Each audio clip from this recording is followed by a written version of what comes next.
হুগলি জেলায় আলুর চাষ আজ সংকটে। 250 টাকা, 200 টাকা, 180 টাকা বস্তা। এই দামে কি চাষের খরচ উঠবে? সার, বীজ, শ্রমিক, সেচ সব কিছুর দাম বাড়ছে, কিন্তু আলুর দাম মাটিতে। এভাবে আর কতদিন? হুগলি জেলা দীর্ঘদিন ধরে পশ্চিমবঙ্গের অন্যতম প্রধান আলু উৎপাদন কেন্দ্র। অনেক কৃষক শুধুমাত্র আলুর উপরই নির্ভরশীল। কিন্তু এবারে বাজার দর 180-200 টাকা বস্তা।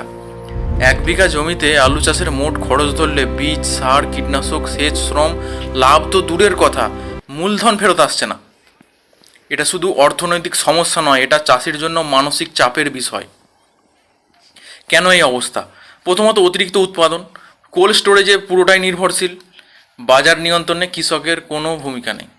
আর 4, এই ফসলের ওপর এত অতিরিক্ত নির্ভরতা, সব চাষি আলু চাষ করছে, কি করে হবে? আমরা যদি প্রতি বছর একই ফসল করি, তাহলে ঝুঁকিও প্রতি বছর একই থাকবে। আমরা কি করব? তো চাষি ভাইদের জন্য বলবো, সময় এসেছে ভাবনা চিন্তা পরিবর্তন করার। আলুর পাশাপাশি বিকল্প ফসল, মুগ ডাল, সূর্যমুখী, ভুট্টা, সবজি ফসল চাষ করুন। চক্রাকারে চাষ করুন, মাটির উর্বরতা বাড়বে, খরচ কমবে। আর এছাড়াও সরাসরি বাজারে সংযোগ রাখুন, স্থানীয় হাট, পাইকারি দরে বিক্রি করুন। প্রসেসিং বা ছোট পরিসরে ভ্যালু এডিশন, চিপস মানে প্যাকেটিং এইসব করে বিক্রি করুন, যেটা পরের ব্যাপার, চাইলে করতে পারেন। চাষ মানে শুধু ফসল নয়, এটা কিন্তু ভবিষ্যৎ, একটা পরিবারের স্বপ্ন। আমরা যদি শুধু দামের অপেক্ষা করি, তাহলে নিয়ন্ত্রণ থাকবে না আমাদের হাতে। কিন্তু যদি পরিকল্পনা বদলায়, তাহলে ভবিষ্যৎ বদলাবে। সবাইকে এটাই বলবো, হুগলির কৃষকেরা শক্তিশালী। আমরা শুধু আলু চাষি নয়, আমরা উদ্যোক্তা হতে পারি। আপনার মতামত, আলু চাষের বিকল্প কী হওয়া উচিত, অবশ্যই কমেন্টে লিখে জানান।